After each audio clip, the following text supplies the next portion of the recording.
The man who'd spent 3 years obsessed with Luke Callahan's girlfriend was Sebastian Thorne, the same privileged heir to a Manhattan real estate dynasty who had killed Luke's brother. To steal Ava from him, Sebastian had locked Luke in a grimy bathroom stall and dumped dead rats over his head. He'd hired thugs to beat him, leaving him with 6 broken ribs. When they still wouldn't break up, Sebastian threatened Luke's life, forcing Ava to end it. The day after their breakup, Luke was the victim of a hit and run. He spent the next 5 years in a coma, a ghost in his own body. Ava, consumed by grief, never left his side. In those 5 years, she transformed herself into one of New York's newest self-made billionaires, single-handedly crushing the Thorne family's empire and putting out a multi-million-dollar bounty for Sebastian's capture. But privately, she lived at the hospital. She washed Luke's face, bathed his body, trimmed his nails. Every detail she handled personally. She turned away countless suitors. Just when everyone had written them off as a tragedy, Luke woke up. Through her tears, Ava proposed. She designed the rings, the wedding dress, the entire reception layout. Anything he even hinted at wanting appeared before him in an instant. Everyone said Ava Sterling was the gold standard, the kind of partner every man dreamed of. Luke believed it too, until the night before their wedding, when a call came through from an unknown number.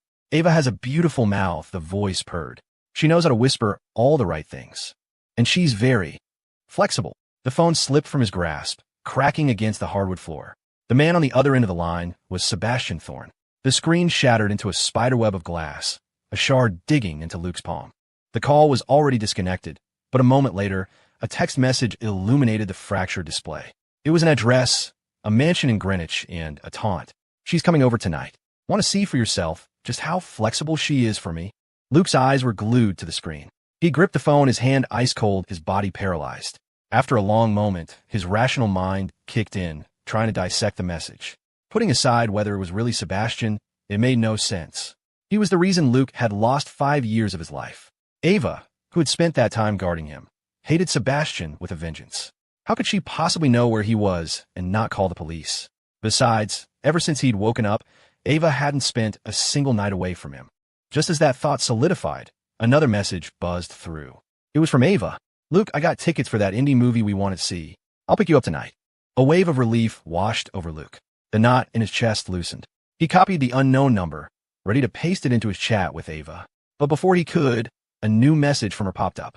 Sorry, something just came up at work. A last-minute meeting that's going to run super late. We'll have to skip the movie. Go to sleep. Don't wait up for me. The smile froze on his face and then slowly dissolved. He stared at the unsent number, a cold dread prickling his scalp. After a long pause, he deleted his message and called an Uber, giving the driver the Greenwich address. He waited from dusk until the moon climbed high in the sky. His heart was a pendulum, swinging between nervous hope and crushing despair. Finally, a pair of headlights cut through the darkness, and a familiar car pulled into the driveway. He watched Ava get out, watch her knock on the front door, and watch the man of the house appear. It was him. It was really him. Sebastian Thorne. A sharp crack echoed as Ava's hand struck Sebastian's face. He clenched his fists, then lunged forward, grabbing her chin and crushing his mouth against hers. Ava struggled, landing another slap. Sebastian's eyes turned feral. He started tearing at her clothes, pinning her against the door while he ripped off his own tie to bind her wrists. Luke's entire body began to shake. He wrenched his gaze away. Drive. Sir, where to? The driver asked, confused. I don't know. Just fucking drive. I said drive. Luke roared, his voice trembling, his eyes burning with unshed tears. She had lied to him. All this time, Ava had been lying. She'd found Sebastian long ago, but instead of turning him in, she'd hidden him away in this mansion. As her lover, Ava didn't come home. Luke sat on the cold living room floor all night, the past unfurling like pages in the wind. He remembered being abandoned as a child, found and raised by his older brother, Leo, who was on the autism spectrum. Leo's cognitive abilities were that of a 10-year-old. People mocked him, dummy, trying to raise a kid, and they'd bully him, kicking over the cans he collected for recycling money just to watch him scramble to pick them up. He never spoke of his own hurt, but if anyone ever touched Luke, Leo would transform into a protective beast. Before Ava, Leo was the only family Luke had ever known, and Sebastian Thorne had taken him away. It was after a lavish party. A group of drunk, wealthy kids stumbled upon Leo collecting cans nearby and decided to have some fun. By the time Luke arrived, the scene was a nightmare. Leo was on the ground, drenched in blood from head to toe. A green beer bottle was jammed into his forehead. His body was already cold, but clutched tightly in his hand was the cheap watch Luke had given him. Afterward, everyone who'd thrown bottles at Leo that night was arrested. Only one person walked away, claiming he hadn't participated. That person was Sebastian Thorne. It was only later that Luke learned the truth. The whole twisted game had been Sebastian's idea, and the bottle in Leo's forehead, Sebastian had put it there. He never imagined that the next time he saw Sebastian, the man would be obsessed with his girlfriend. To get to Ava, he'd used the same filthy tactics. For 3 years, Luke's life was a waking nightmare. Flower pots would mysteriously fall from balconies just above his head. Strangers would follow him home from his part-time jobs. The lock on his apartment door was tampered with, and threatening notes became a regular occurrence. The worst was being locked in a public restroom, while they threw dead rats and roaches over the stall. They'd hired thugs to beat him, breaking 6 of his ribs. A driverless car nearly ran him down, but Ava had appeared just in time. He knew it was all Sebastian's doing. He wasn't afraid, but Ava was terrified. Sebastian was a genuine psychopath. She couldn't bear the thought of a world without Luke, so she broke up with him. But even that wasn't enough for Sebastian. Luke was run down and left in a coma, hovering between life and death for 5 long years. The day they broke up, Ava had tearfully placed a ring she'd bought on his finger. But on the day of the crash, the hit-and-run driver had viciously hacked off that finger. The ring was gone. After that day, Ava had truly gone insane. Luke's heart felt like it was being methodically sliced apart. He couldn't believe it. Ava had betrayed him. She'd hidden the truth, deceived him, and was sleeping with a man they both hated.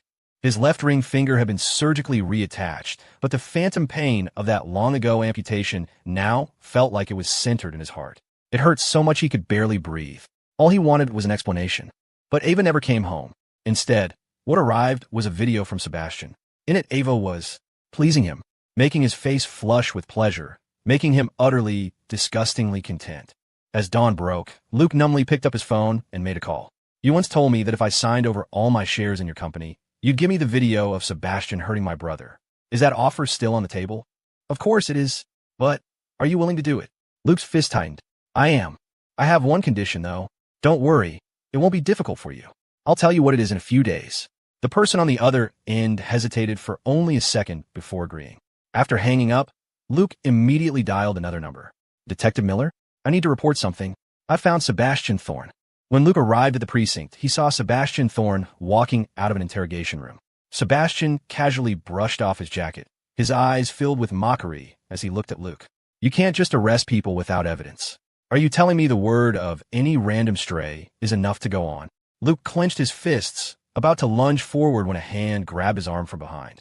He turned and met Ava's complicated gaze. She didn't offer a single word of explanation.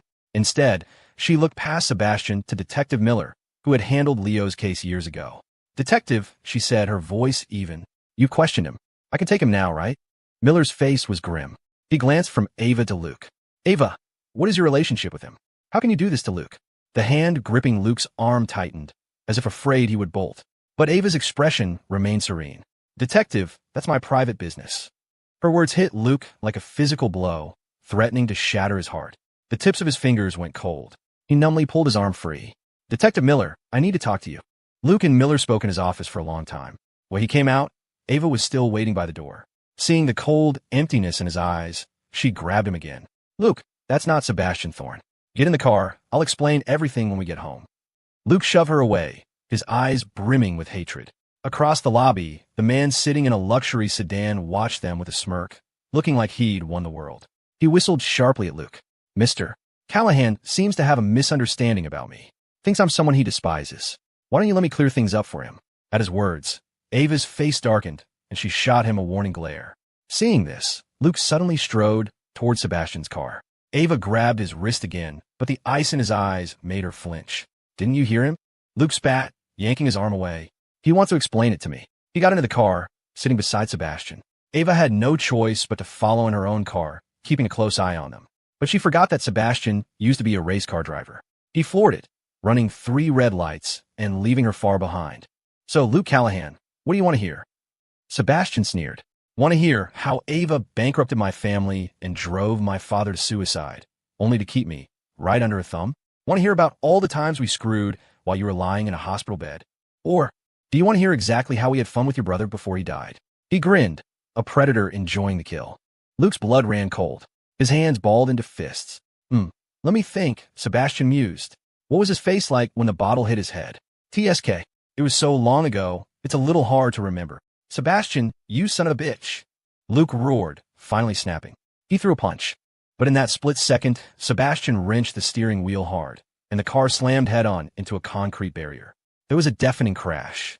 Luke, in the passenger seat, was thrown violently back against the seat. Luke, through the fog of impending unconsciousness, he thought he heard Ava calling his name. Ms. Sterling, both men have their legs pinned.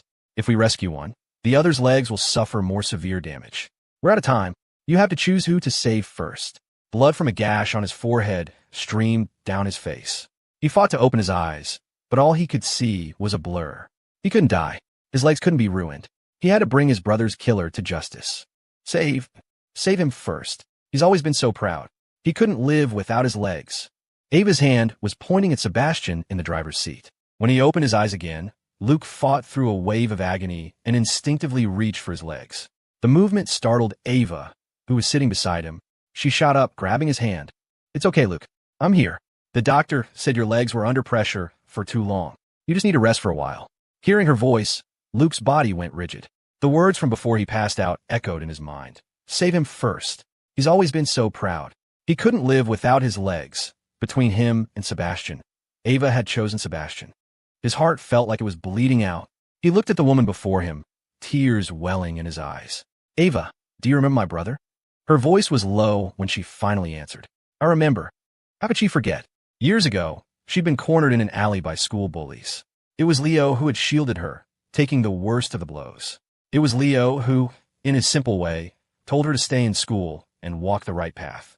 It was Leo and Luke who had celebrated her first real birthday with her. Luke closed his eyes, tears slipping out.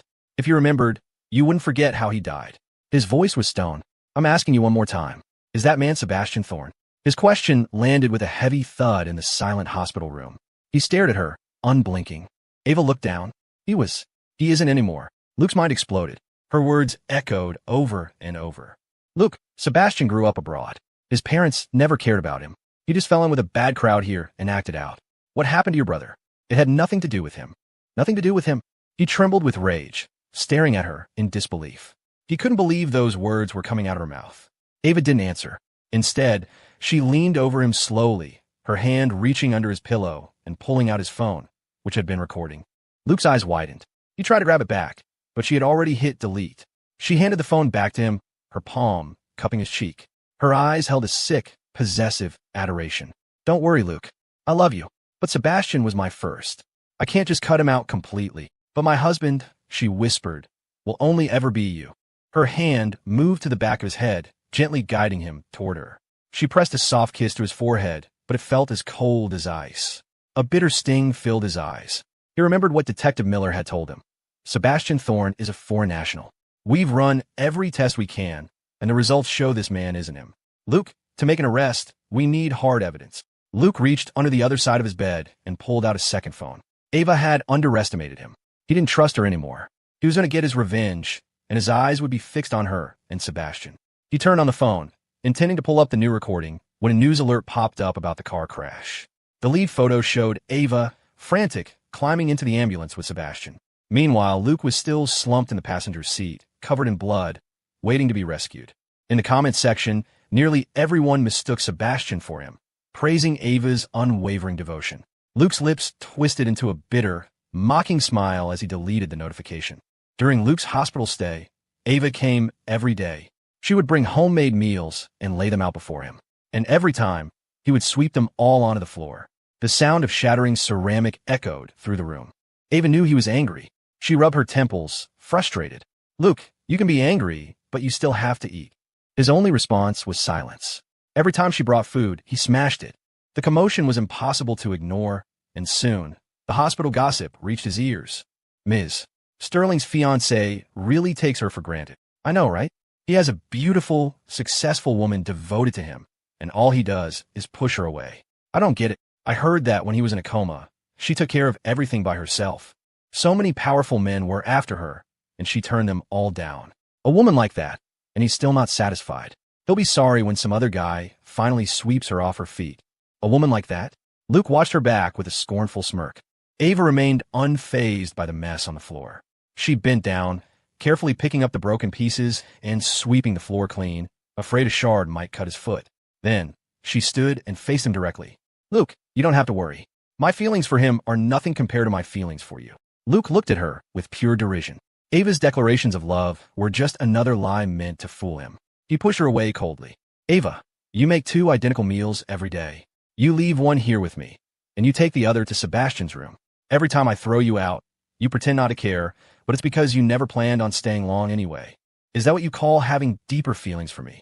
Ava sighed, her fingers touching his pale lips. You know, Luke, I miss the old you, the one who wasn't so clever. His heart twisted. And you, Ava, do you have any idea how much I hate that I ever met you, that I ever fell in love with you? On the day Luke was discharged, Ava showed up with Sebastian. Luke's eyes, bloodshot with fury, glared at them. What do you mean, bringing him here? Sebastian glanced at him, then turned to Ava with a sarcastic drawl. I told you he wouldn't welcome an apology from me. Ava just shot him a cold look. Sebastian chuckled, tossing his jacket to Ava and walking up to Luke. He bowed at a perfect 90-degree angle. I'm sorry for sleeping with your woman. I'm sorry I crashed the car and got you hurt, and that you had to stay in the hospital longer because she chose to save me first. I'm sorry that on the day your brother was buried, I had someone swap out his ashes. He slowly raised his head, a wicked glint in his eyes. What's buried under that headstone is actually an animal. The cup in Luke's hand crashed to the floor. Luke trembled with rage, his breath coming in ragged gasps. He raised his hand, aiming a punch straight at Sebastian's face. But it was caught midair. His eyes, red with fury, moved numbly to Ava. She held his fist in her hand, pulling it down. He's lying to you, she said calmly. The cemetery where Leo was buried had to be relocated. You were still in a coma, so I made the decision for you. I chose the best plot in all of New York. Her words did nothing to soothe him. The Ava standing before him now was not the girl whose world had once revolved around him. His hand felt cold, his voice shook. I want to see my brother. The request wasn't difficult. Ava immediately agreed, her expression softening. Of course. Luke, as long as you don't leave me, I'll agree to anything you ask. At her words, Luke looked up and gave her a sardonic smile. Anything? Then I want him on his knees at my brother's grave, begging for forgiveness. He pointed a finger straight at Sebastian. Sebastian stood off to the side, arms crossed. He let out an exaggerated laugh. Kneel for him? That pathetic retard? In your dreams, Luke. I've never knelt for anyone in my life, not even my own parents.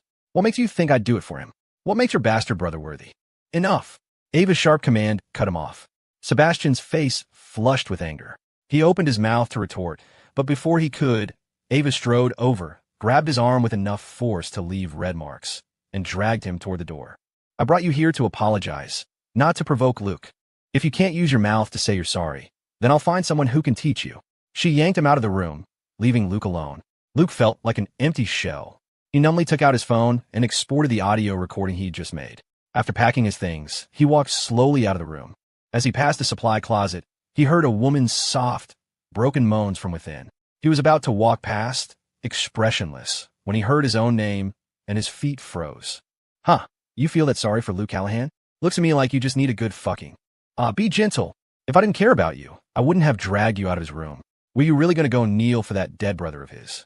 The familiar voice was Ava's. Through the crack in the door, he could see the blurred motion of their 2 bodies, one on top of the other. Sebastian slapped her hard on her pale, upturned ass, making her cry out in pain. He wishes. I will never kneel for anyone, especially not for that retard who deserved to die. I knew you were stubborn. You never backed down from anything. Otherwise, you wouldn't have shown up at my door in a damn storm after I rejected you 100 times, forcing a kiss on me while Luke was away. You're just a masochist, Sebastian. And you're not. Ava?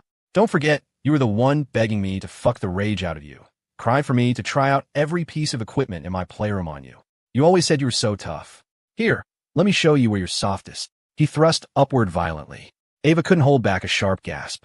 Luke couldn't listen anymore. He stumbled to a nearby stairwell, his body shaking. The rage inside him was a dam about to burst. Ava had stood at Leo's grave and sworn to him. She'd sworn she would never leave him, that she would never let his killer go unpunished. But now, the dull ache in his heart sharpened into a knife, twisting and turning. He would never forgive them. Never. Luke didn't go home. Ava found him in the small apartment he and Leo used to share. The room was pitch black. Luke was sitting motionless on the edge of his small bed. An inexplicable tightness gripped her heart. She reached out to turn on the light. "Don't." Luke's voice cut through the darkness. Her hand froze midair, then slowly clenched into a fist and retreated. She sat down silently beside him, wrapping her arms around him from behind. Luke's body stiffened for a moment, but didn't resist. His rare compliance lifted her spirits. "Ava," he began, "do you remember this bed?" "Of course. How could I forget? It held so many of their memories." Ava's father was a gambling addict deep in debt, and her mother had run off with another man. She'd grown up wild, on the verge of becoming a petty thief with a local girl gang before she met the Callahan brothers. It was they who had pulled her back. In those days, she and Luke would squeeze together on this tiny single bed, and he would swear to give her the happiest life imaginable. Luke squeezed his eyes shut, his eyelashes trembling. "You still haven't told me how you and Sebastian started." Ava's hand slid over his. "Look, I'm a woman. I get lonely. I told you, what I have with him doesn't compare to what we have, and that's the truth. Maybe in a year, maybe less, I'll lose interest in him. Then I'll come back to you, and I'll be completely yours." He gritted his teeth in hatred. "But he killed my brother, and you still choose to help him, to hide the truth and protect him. Is that it? Answer me." She frowned, a hint of frustration in her voice. "I told you, he didn't do those things. He was just there by coincidence. Luke, you're all I have in this world. The person I love is you. So let's get married." A cold ring was slipped onto his left ring finger. The one from her first proposal had been thrown away long ago. This was a new one she had designed. Before he could answer, her phone rang, sharp and urgent. "Ava, mister." Thorne fell and injured his leg. Hearing this, Ava immediately stood up and left. The slam of the door drowned out Luke's quiet. "I won't." He transferred another audio file to his phone. He ripped the sheets off the bed where she had sat and scrubbed his hands raw where she had touched them, only stopping when they were red and stinging. His phone buzzed. A voice message from Ava. "Be good. You're trying on tuxedos with me tomorrow." Luke's eyes went cold as he turned off the screen. He wasn't going to marry Ava, but the wedding had to happen. The next morning, Ava took him to a high-end boutique. Like a young girl in love, she tried on the wedding dresses she had designed, one after another. "Honey, do you know how long I've waited for this day?" she asked, wrapping her arms around his waist, her face full of adoration as they stood before the mirror. Looking at their reflection, Luke felt a knife twist in his gut.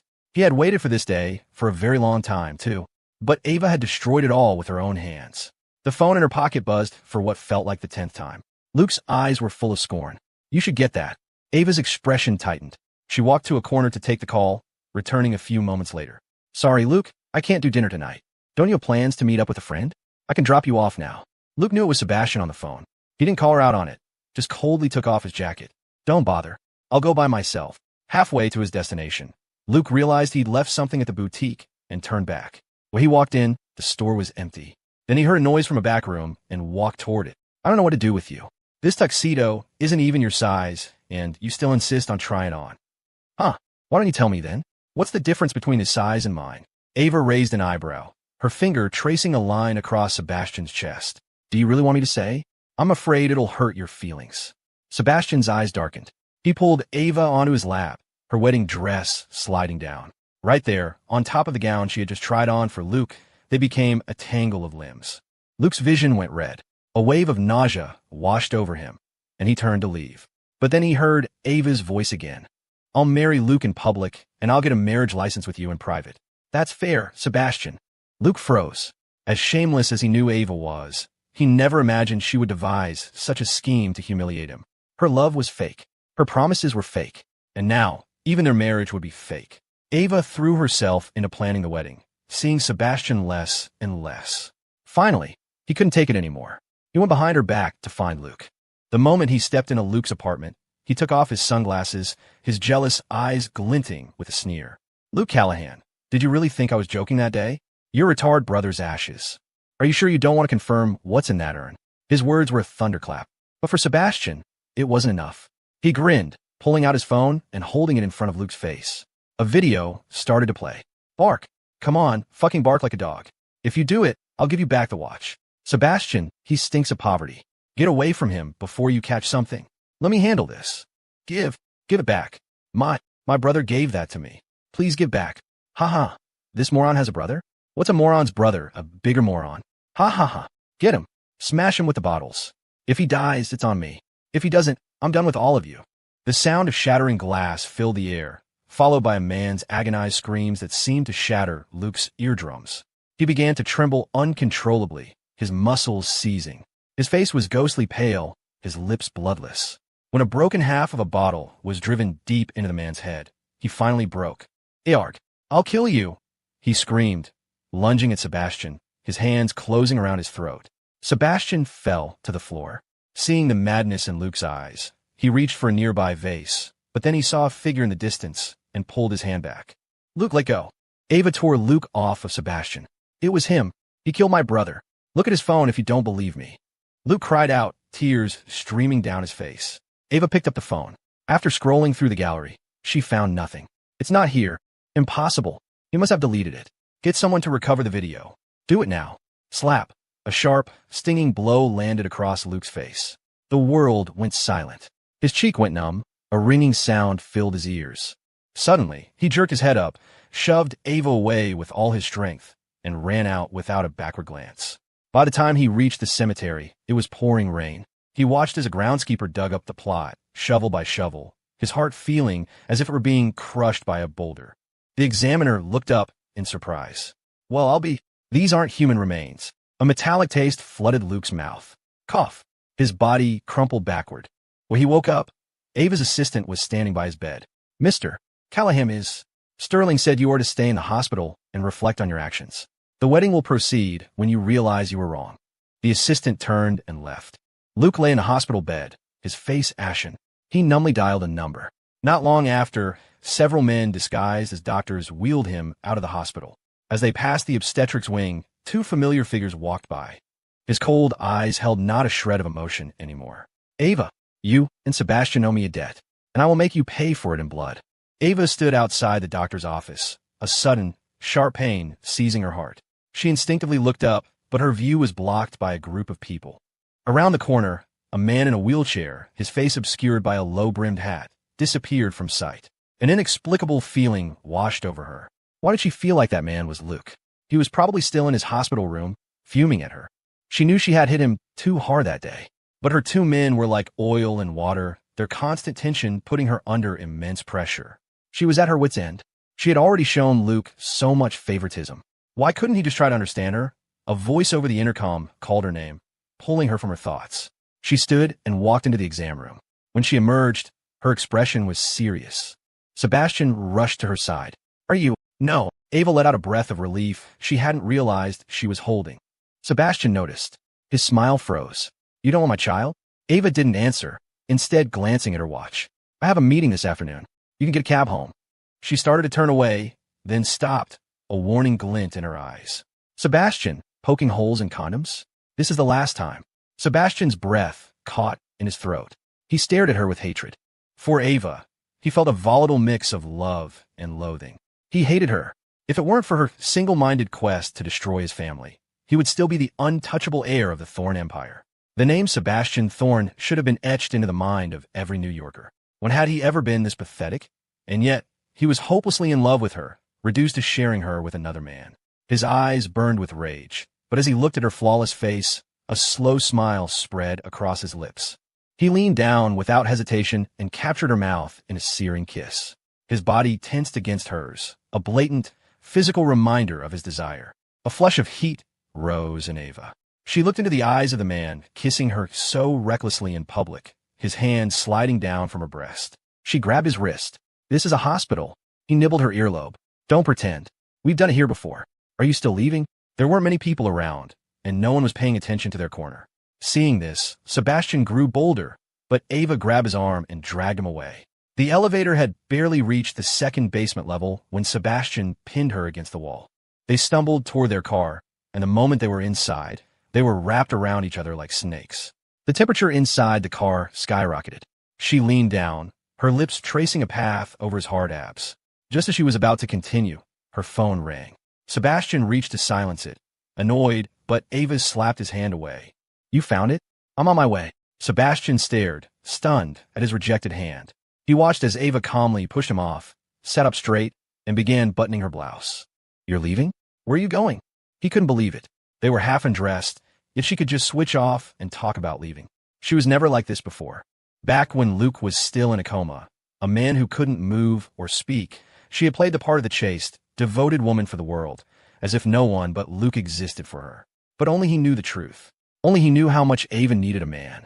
He knew she lived at the hospital, so finding her was easy. The first day, he disguised himself as a doctor and slipped into her bed.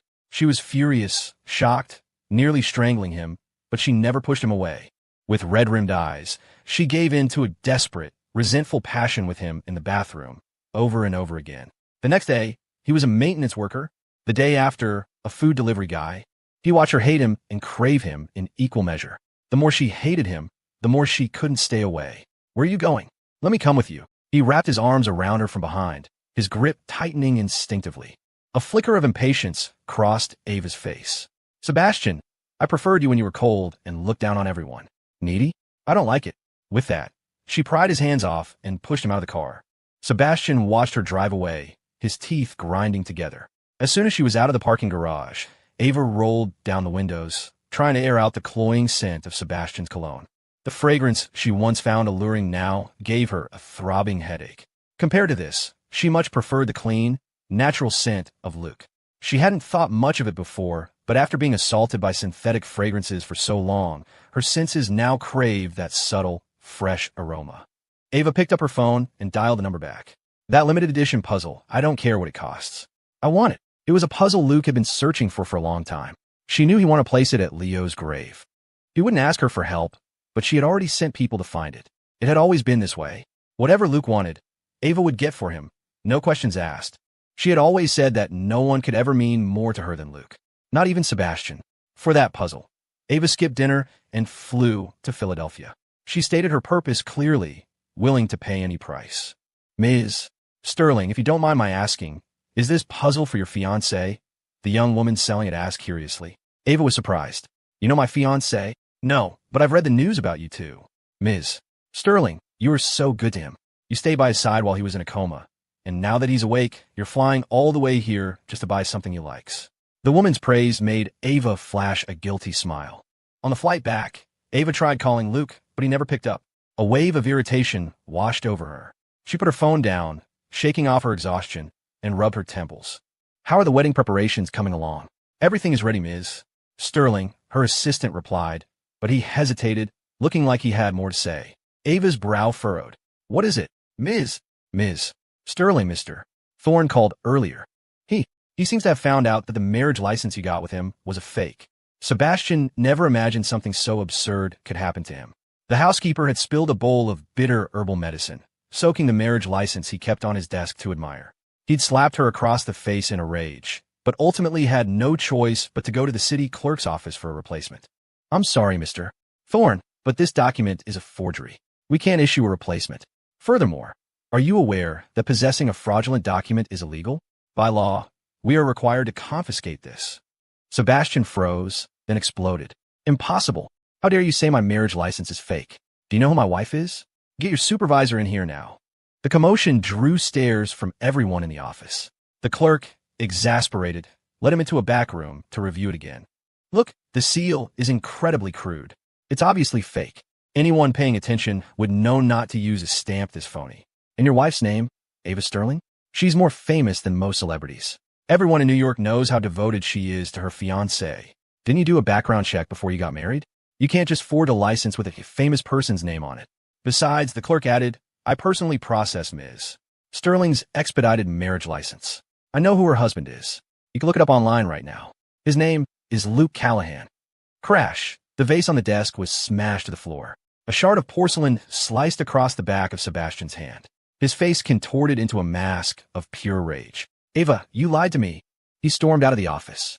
Ava's phone was blowing up with calls from Sebastian. She had planned to visit Luke at the hospital first, and given the puzzle, the thought of him softening toward her, even just a little, because of the puzzle made her mock her own foolishness. It seemed she was always doing stupid things, habitually angering Luke, only to exhaust herself trying to win him back. It was true then, it was true now, and it would probably be true forever. But as she stood outside the hospital entrance, she couldn't bring herself to go in. Her phone was flooded with photos and videos from Sebastian, showing him slicing his own arm with a fruit knife. She squeezed her eyes shut and gave a curt order to her assistant. Take me to the Greenwich house. When the front door opened, the house was dark. Ava flipped on the lights, revealing a scene of utter destruction.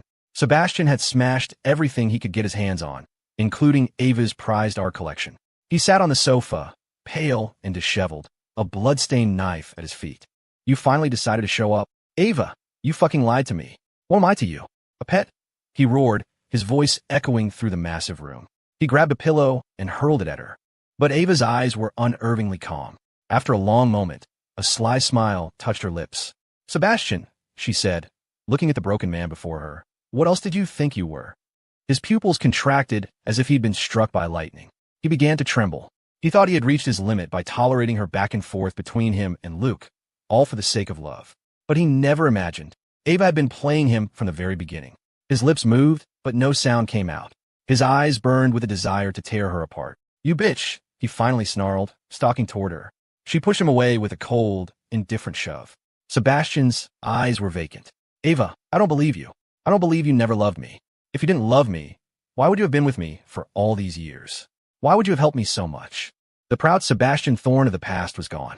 His desperate defiance crumbled under the weight of her cruelty. Sebastian, don't tell me you don't understand women. Sex and love, she said with a chilling smile. Are they the same thing? Love you? Are you even worthy? Ava smoothed the cuffs of her blouse. On the drive over, she had made up her mind. Her connection to Sebastian was purely physical. As a person, she found him repulsive. Luke, on the other hand, no matter what, she couldn't let him go. She was going to marry him. She had neglected him for Sebastian for far too long. She couldn't wait another moment. Without another glance at Sebastian, or the hatred in his eyes, she spoke. I've already transferred the deed to this house into your name. Tomorrow, my assistant will wire a sum of money into your account. Sebastian, stop trying to self-destruct. Take the money and stay out of my life with Luke. With that, she turned and left. Luke wasn't at the hospital. Ava rushed home, but the familiar figure wasn't there either. Just as panic began to set in, her phone rang. It was an employee from the bridal boutique. Ms. Sterling, Mr. Callahan said that to give you an unforgettable wedding. He wants you to follow his instructions. Ava frowned, finding it strange, but she agreed. Luke's only demand was that there would be no procession or pre-ceremony rituals. She didn't understand what he was thinking, but then she remembered that this was the wedding they had both dreamed of for so long. She would agree to whatever he asked. The day before the wedding, all of Ava's messages to Luke went unanswered. A sense of unease gnawed at her, but she tried to reassure herself. Perhaps this was all part of his plan? After a moment's thought, she drained her wine glass and sent one last message to Luke. Husband, from now on, it will only be you and me. There will never be another man in my life. I swear it. The wedding was a lavish affair.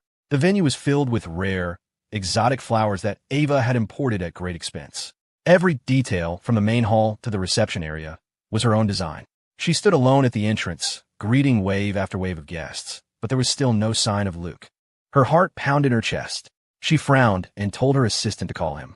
Just as the assistant left, a car pulled up in front of her. The door opened, and Sebastian, dressed in a sharp suit, stood before her. Ava's expression turned to ice. Sebastian acted as if he didn't see her, striding past toward the entrance. A hand shot out and grabbed his arm. Ava glanced around furtively, then dragged him to a secluded corner. Sebastian, today is my wedding day with Luke. If you dare cause a scene, I swear I will make you regret it, she hissed, her face livid. But Sebastian just smiled at her. He twisted around, pinning her arms against the wall, his face moving closer. I'm not here to cause trouble. I receive an invitation. I'm just here to offer my congratulations. Ava didn't believe a word of it. She would never do anything to upset Luke on such an important day. She hadn't invited him, so where could he have gotten an invitation? Seeing her disbelief, Sebastian pulled an invitation from his inner pocket. Ava snatched it from him, her eyes flashing with cold fury. She scanned it quickly, her gaze landing on the name of the sender at the bottom. Luke Callahan. How is this possible? Luke hated Sebastian with every fiber of his being. Why would he invite him to their wedding? Sebastian clearly read her thoughts, the hatred and jealousy in his eyes swirling like a storm. Did you really think your precious Luke Callahan was some kind of saint? He wants me to watch you two get married, to watch him flaunt his victory in my face. Ava, I humbled myself to be with you for years. Do you even have a heart? The more he spoke, the more his voice filled with a wounded bitterness. The woman before him, dressed in a stunning white gown, was about to become someone else's wife. Her only show of affection toward him had been a lie. Sebastian's eyes reddened. He leaned in and pressed a bruising kiss on her lips. Ava, overwhelmed with frustration, shoved him away with all her might. Ouch! She touched her split lip, her eyes glaring at him like a hawk. Ms. Sterling. Mr. Callahan's phone is off. Her assistant ran up, out of breath. Ava's heart dropped. She couldn't remain calm any longer. She pointed at Sebastian. Get someone to watch him. She turned and ran, her mind racing. Luke, did he run out on me? The thought was a vine, wrapping around her and squeezing tight. Her heart clenched, and her fists followed. She bolted for the main entrance. Just as she reached the doors, they swung open. She froze. Ava, where are you going in such a hurry? Detective Miller stood before her, his expression grim. If you're looking for Luke, I don't think you need to. His words struck her like a hammer blow. Behind him, her assistant rushed up, panting, too panicked to notice who else was there. It's bad, Ms. Sterling. Mr. Callahan sold all the company shares you gave him to the Shaw family. Ava swayed, her breathing growing ragged. The Shaws? When had Luke gotten involved with them? Where is Luke? She demanded, her eyes locked on Detective Miller. A little late to be asking that, don't you think? Ava's face tensed, but before she could speak, a commotion erupted from the grand hall, a mixture of shocked murmurs and angry shouts. Ava and Miller rushed inside. On the massive screens at the center of the hall, a series of audio clips were playing. I'm asking you one more time. Is that man Sebastian Thorne? He isn't anymore. Luke, Sebastian grew up abroad. His parents never cared about him. What happened to your brother? It had nothing to do with him. I'm sorry for sleeping with your woman. I'm sorry that on the day your brother was buried, I had someone swap out his ashes. What's buried under that headstone is actually an animal. And you're not, Ava? Don't forget, you were the one begging me to fuck the rage out of you. You always said you were so tough. Here, let me show you where you're softest. Luke, I'm a woman. I get lonely. Maybe in a year, maybe less, I'll lose interest in him. Then I'll come back to you, and I'll be completely yours. It's fake. It's all fake. It's been edited. Turn it off. Turn it off now. Sebastian, his face deathly pale, scrambled to the front of the crowd and ripped the cables from the console. His hands were cold and trembling. The room exploded. Oh my God, isn't that Sebastian Thorne, son of that crooked developer? He used to be so arrogant, acting like he owned the city, and this is what he was doing behind the scenes. When did he get involved with Ava Sterling? How could they be so shameless? And I used to think Ava was such a good woman. I must have been blind. Seriously, this is insane. Replacing someone's ashes with an animal's? Who does something like that? Is he even human? He's the animal. Disgusting. And Ava is even worse. Cheating on her fiancé while he was in a coma. She shouldn't marry Mr. Callahan and ruin his life. She and Sebastian, a scumbag and a slut, they're a perfect match. They should just lock them up together. The crowd grew angrier, the accusations louder and more vicious. All eyes were on Sebastian, each stare like a dull knife scraping his skin. His eyes filled with terror. He stumbled backward, tripping over his own feet and collapsing to the floor. He saw Ava and crawled toward her like she was his last hope. But before he could reach her, a pair of cold, steel handcuffs snapped around his wrists. Sebastian Thorne, evidence has been submitted implicating you in the death of Leo Callahan. You're under arrest on suspicion of murder. You have the right to remain silent. Anything you say can and will be used against you in a court of law. Sebastian froze, his face draining of all color. A memory flashed in his mind. His mother's hysterical sobs as the police slapped foreclosure notices on their mansion door when the Thorne empire fell. Aya! He shrieked, clutching his head. It wasn't me. I didn't do it. I'm not Sebastian Thorne. I'm not Sebastian Thorne. He tried to deny his past, his sanity fraying, his desperate eyes searching for Ava again. Ava, say something. Tell them, I'm not Sebastian Thorne. I didn't kill anyone. Detective Miller shot him a cold glance. Ava's eyelashes fluttered. It felt like something was lodged in her throat, choking her. A moment later, her clenched fists relaxed, and she lunged for Miller's arm. Uncle Miller, you've seen Luke, haven't you? Where is he? Her voice trembled. The crowd hurled insults at her, but she ignored them. The answer she feared most was clawing its way to the surface, but she desperately tried to deny it. Miller's eyes were cold and distant. He pushed her hand away. He's gone. He told me to tell you he never wants to see you again in his life.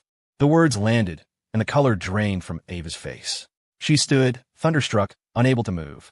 Seeing her expression, Miller's voice dripped with scorn. Ava, were you even really there when Leo was buried? Now, what do I mean? Ava, Leo's ashes were tampered with. What's in that grave isn't human. Do I really need to spell out for you? he roared, his voice echoing through the vast hall. Ava turned ghostly white, as if all the blood had been drained from her body. Oh my God. So it was true. They really did swap the ashes. How could anyone be so evil to someone who's already passed? It was definitely him. All eyes turned to the trembling figure of Sebastian Thorne. While New York was in chaos, Luke was working part-time in a coffee shop in a quiet city overseas. The aroma of coffee beans, bitter, rich, and something more he couldn't name, was a scent he had grown used to. He had sold his shares in Ava's company to her biggest rival, Rebecca Shaw. In exchange, he not only received the video evidence that would convict Sebastian, but also had Rebecca's team hack into the wedding venue's system to broadcast the audio clips. Rebecca was thrilled to see Ava taken down. As a bonus, she wired a substantial sum of money into Luke's account. Luke stared at the long string of numbers on his banking app without a flicker of emotion. After a moment, he called her back. I don't want a dime of the money, but if you could, there's one more thing I need you to do for me. I'm listening. Help me. Find my brother. His voice cracked, but his resolve hardened, his fist clenching. Whatever the result, please, just help me find him. Leo had suffered enough in his life. Luke couldn't let him be lost forever, not even a handful of ashes to his name. Luke waited for news in a foreign country for a long time, but there was no word from Rebecca Shaw. He worried that, with no more use for him, she had forgotten her promise. On impulse, he decided to call her again. But before he could wash the coffee grounds from his hands, two young women, exchange students from the States, walked into the shop. Luke had to put his own concerns aside and serve them. The two girls were scrolling through their phones. Suddenly, they huddled together, whispering excitedly. That's her, the one I was telling you about. Ava Sterling, the big celebrity CEO from New York. Have you heard of her? Oh, I know all about her. Total bitch, right? Faked this whole loving fiancé persona. But on her wedding day, it came out that she was sleeping with the guy who put her fiancé in a coma. And that guy also killed her fiancé's brother. Why isn't a monster like that in jail? How does she have a nerve to get out on bail? That's not even the half of it. My friend back home told me she's pulling the same crap again, putting out a public reward to find someone. But I heard her company took a massive hit. Who knows how much money she even has left to offer. What a mess. If I were her fiancé, I would never want to see her again. A woman like that should get hit by a bus. No, wait. Her fiancé suffered in that hospital bed for years. Death would be too easy for her. She should have to live with the same pain he did, wanting to die, but not being able to. They jabbed their long nails at the photo of Ava on the phone screen, their faces contorted with righteous indignation. Ladies, your coffee is ready. Oh, this little keychain is so cute. Is it for us? One of them picked up the small trinket from the tray, looking up at Luke excitedly. Luke offered a warm smile. Yes, I'm from the States too. It's nice to see some familiar faces. I hope you like it. We love it. How could we not? Luke watched them go. He never actively sought out news about Ava. At first, when Rebecca wasn't busy, she would send him updates like it was some amusing drama. But ever since Ava was brought in for questioning and her company's stock plummeted, Rebecca had been laser-focused on crushing what was left of it. Their conversations had become infrequent. Luke was genuinely afraid she had forgotten his request. He hadn't taken the money because he knew that finding Leo's real ashes on his own would be nearly impossible. He had returned it all in exchange for Rebecca's promise. He clutched his phone, about to step outside to make the call, when the phone vibrated in his hand. It was Rebecca. He answered immediately. Luke, I've been swamped. I've handed your case over to my sister. She's heading overseas anyway. I've given her your address and number. I'll text you her contact info in a minute. You can coordinate with her from now on. Oh, right. Her name is Chloe Shaw. Luke frowned, about to ask a question, but someone on her end called her name. She hung up abruptly, giving him no chance to speak. 2 minutes later, a text arrived with a phone number, a photo, and a name. Chloe Shaw. The bell in the coffee shop door jingled as it swung open. A familiar figure stood in the doorway. It's really you, Luke said, staring in astonishment at the woman in front of him. Chloe Shaw smiled back. Luke Callahan. Long time no see. Her voice had a light, musical quality. Seeing a familiar face in a foreign land, Luke couldn't help but smile back. It was a quiet time in the shop, so he made a special coffee for her, his personal favorite. Seeing how thin he was, a flicker of pain crossed Chloe's eyes. I'm sorry, she said. The Shaw family found me and brought me home so suddenly. I never had a chance to say goodbye. I thought you and Leo had moved away, Luke said, a shadow falling over his face as he remembered the past. I thought you were happy. Leo, with his developmental disability, had endured endless ridicule and bullying. Every time kids threw things at him, Luke would secretly follow them the next day and retaliate. He'd always managed to get away, except for one time when he was caught. If Chloe hadn't shown up that day, pretending to call the police, he would have been beaten badly. Seeing Luke fall silent, Chloe's voice softened with sympathy. I heard everything from my sister. I've been abroad all these years. Luke, I'm so sorry. Luke's fingers tightened on his cup. He was confused. He pushed aside the painful memories and forced a smile. Why are you apologizing to me? Chloe's gaze was fixed on him. I'm sorry that I wasn't there when you needed someone the most. Her words landed with a quiet weight in his heart. A bitter smile touched his lips. Ava had once said the same thing, that she would always be there for him when he needed help. But in the end, she was the one who had hurt him the most. Actually, there's a more important reason I'm here. Her voice grew serious. Look, I found Leo. The cup slipped from his hand, shattering on the floor. Chloe explained that Sebastian had bribed one of Ava's bodyguards to swap Leo's ashes with the dogs before the burial and throw them in a random dumpster. But the bodyguard's conscience got the better of him. Instead of throwing them away, he had stored Leo's ashes at a funeral home under his own family's name. Luke trembled with a rage so intense it was physical. Chloe placed her hand over his. Look, let's go back. Let's go find Leo and bring him home. Her words struck him like a physical blow. A mist formed in his eyes. The strength he had maintained for so long finally crumbled. Luke couldn't wait to get back and retrieve Leo's ashes. He asked his boss for time off and immediately opened his phone to book a flight. I've already booked the tickets, Chloe said gently. We have time. Go home, pack a bag, grab your passport, and we can leave now. His tear-filled eyes widened in surprise. He hadn't realized she had already taken care of everything. When their plane landed, a private car was waiting to take them to a remote funeral home on the outskirts of the city. When Luke arrived, Detective Miller was already there. Looking at Luke's haggard face, he sighed heavily. Leo is inside. I've already spoken with the director. You can take him with you whenever you're ready. Luke bowed deeply. Thank you, Uncle Miller. Detective Miller glanced grimly toward the room.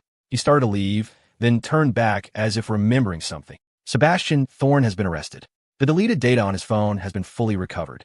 It turns out he kept backups of the videos from that night. That evidence sealed his fate. His sentencing is in a few days. This time, there's no escaping justice. He paused, his eyes on Luke. Ava is here too. Probably feels she can't face Leo. She's waiting outside the main gate. If you don't want to see her, I can get rid of her for you. His voice was still laced with anger. Right now, Luke had no energy to deal with Ava.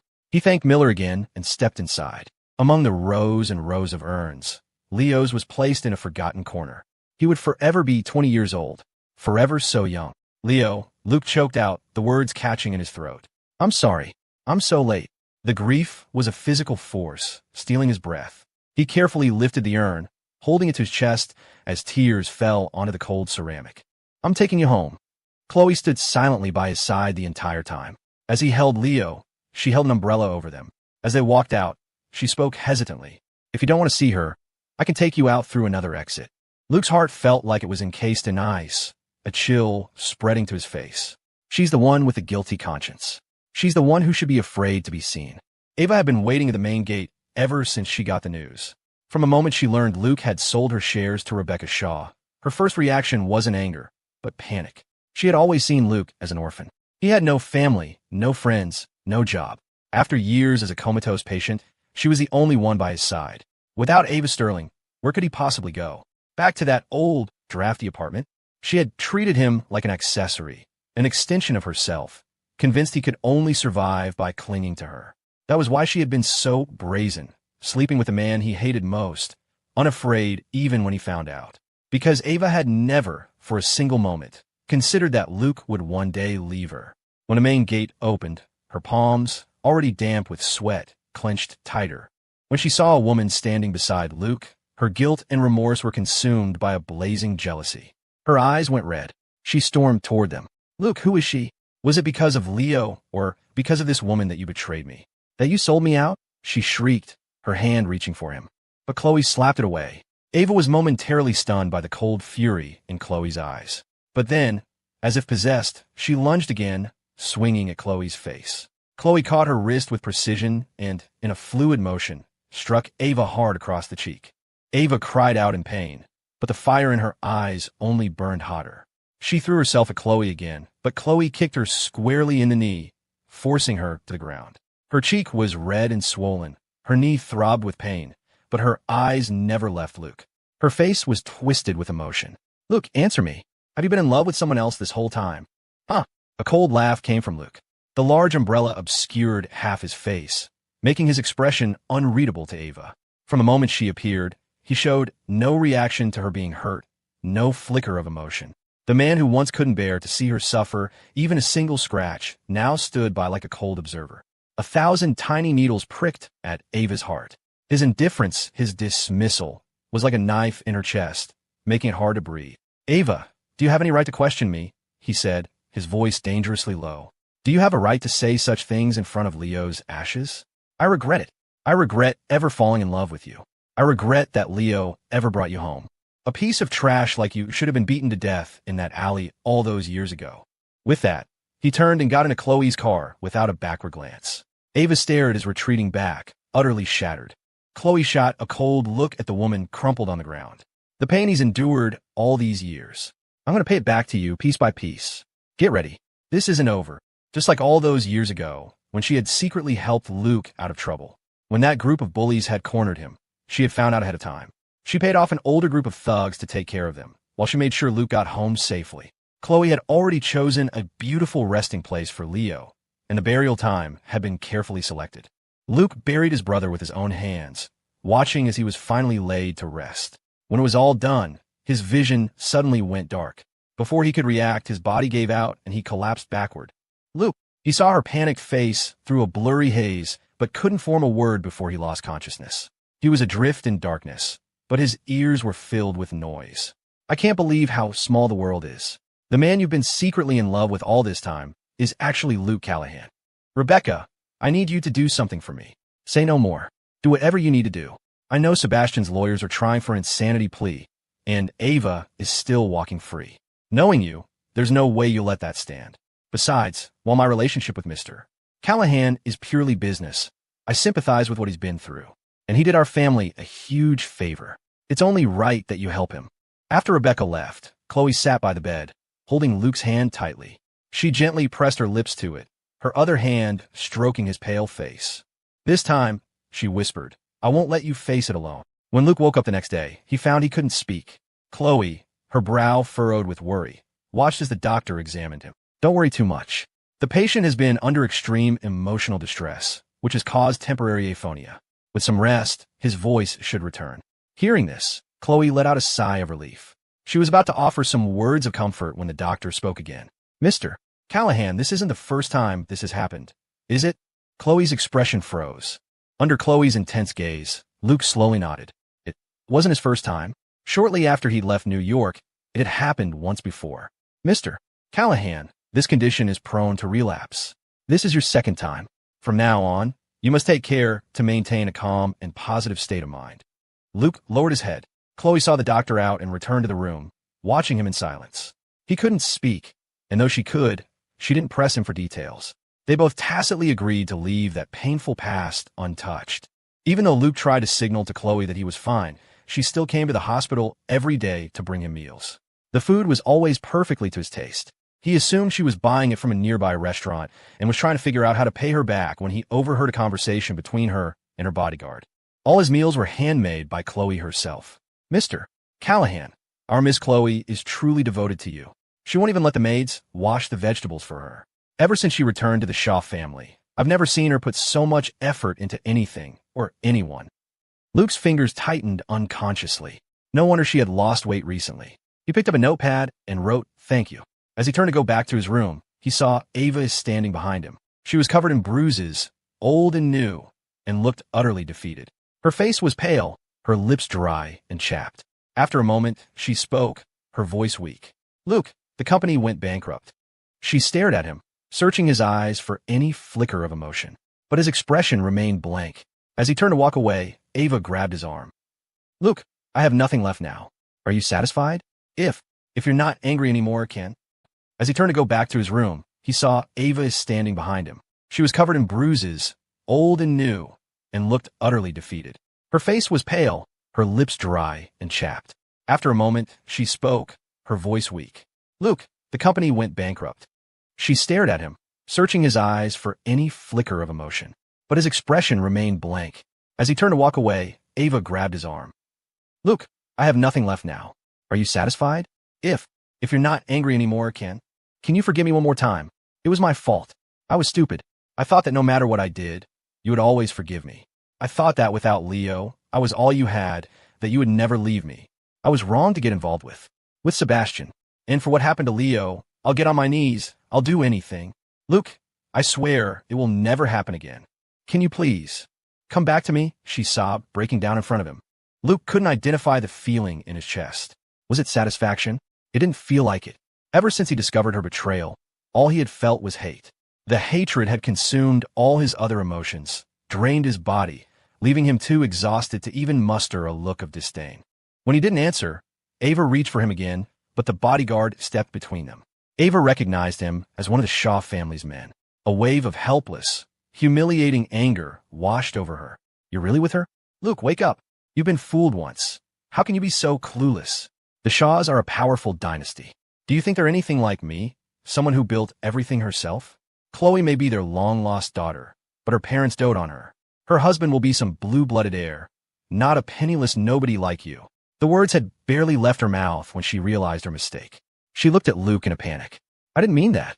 Luke, I messed up again. Don't hold it against me. Luke, I just love you so much. No one in this world will ever love you more than I do. Please come with me. I'll never hurt you again. The bodyguard standing in front of her shot her a look of pure contempt. Who do you think you are? The bodyguard scoffed. You say you love Mr. Callahan, but in the same breath, you put him down?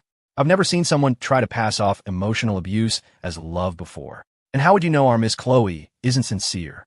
She's been single for years because her heart has always belonged to someone else. In her home, she has an art studio filled with portraits of Mr. Callahan. She's a brilliant pianist. People beg her to play for them, but she's composed countless pieces just for him. She didn't just disappear back then. She came back looking for him, but when she saw he was with someone else, she left quietly and moved abroad for good. When it comes to devotion, to love, you can't even compare to a single hair on her head. As he finished, he saw the look of utter shock on Luke's face. He immediately clapped a hand over his mouth, an embarrassed grin spreading across his face. Could you, pretend you didn't hear that? Luke had heard every word, and he was stunned. He never knew Chloe had come back for him, that her decision to study abroad had another reason entirely. Ava's eyes turned red, consumed by a rabid jealousy. It felt as if something that belonged to her had been secretly coveted by another for years. So what? Luke and I have years of history. He'll choose me. I made a mistake, but if I sincerely change, he'll forgive me. Right, Luke? Ava pulled the wedding ring from her pocket. Luke, I really did design this ring myself. See? Our names are engraved on the inside. She held it out to him, her eyes full of hope. But the next second, Luke violently slapped her hand away. The ring flew through the air, spinning several times before landing in a far corner. The ring. My ring. Ava cried, scrambling to find it. But people in the busy hallway just saw her as an obstacle. A passing foot kicked the ring, sending it skittering out of sight. Ava's eyes widened in panic. She got down on her hands and knees, searching desperately. Her heart felt like it was being squeezed by a giant hand, making it hard to breathe. In that moment, she felt it. Her relationship with Luke was just like that ring, lost forever. While Ava was on the floor searching, Luke wrote a few lines on his notepad. By the time she looked up, he had already closed his hospital room door. Her heart seized. She gasped for air, sweat beading on her forehead. The bodyguard coldly tossed the note at her feet. With trembling hands, she picked it up and unfolded it. Ava, I don't hate you anymore. Her hand dropped, and the white paper fluttered to the ground. A single door separated them, but it might as well have been an ocean. Luke had made up his mind. He didn't want to hate her anymore. Hating someone was too exhausting. He didn't want to spend the rest of his life consumed by it. He didn't want that, and he knew Leo wouldn't have wanted it either. He never knew how Ava left the hospital. All he knew was that after that day, he never heard from her again. On the day of Sebastian's sentencing, he lost control of his bowels in the courtroom. When the judge's gavel fell, his life came to an end. A reporter tried to interview him, to ask how he had fallen from a privileged heir to a man on death row. Sebastian just stared blankly at the wall. Just when a reporter had given up hope of an answer, Sebastian lunged at the camera, screaming, Ava, it's all your fault. Everything is because of you. I hate you. I hate you. When Chloe walked in, that was the sound she heard from the television, Sebastian's final, desperate accusation. She sneered. In the end, the person he hates most is her. It was true. Ava had helped him evade justice for years, but in the end, he hated her more than anyone. Luke picked up the remote and turned off the TV. His bags were packed. Today was the day he was being discharged. Chloe saw him, and her eyes held a deep meaning. Luke, are you planning to stay in the city? If you don't want to leave, then I'll— Chloe, he interrupted, his voice suddenly clear and steady. I want to see your home here. She looked at him stunned. His bright eyes were sparkling with a gentle smile. She quickly glanced over her shoulder at her bodyguard, who was now pretending to scratch his head awkwardly. Her heart began to beat erratically. She stood frozen, unable to move. Luke's smile widened. Let's go. He reached out and took her hand. She squeezed it back, her heart racing so fast she thought it might burst. The two of them walked out together, their joined hands and easy pace giving them the look of devoted lovers. As they crossed the hospital lobby, a gurney being wheeled in from an ambulance passed them. Faster. We need to move faster. Patient was in a major car accident half an hour ago. Severe head trauma. We need to operate immediately. Get neurosurgeon now. The woman on the gurney, unconscious and critically injured, felt her eyelashes flutter. But through her blood-blurred vision, the retreating figure had already shrunk to a tiny dot, disappearing from view once more. Ava closed her heavy eyes and stopped fighting. If there was a next life, she thought I would never let that hand go.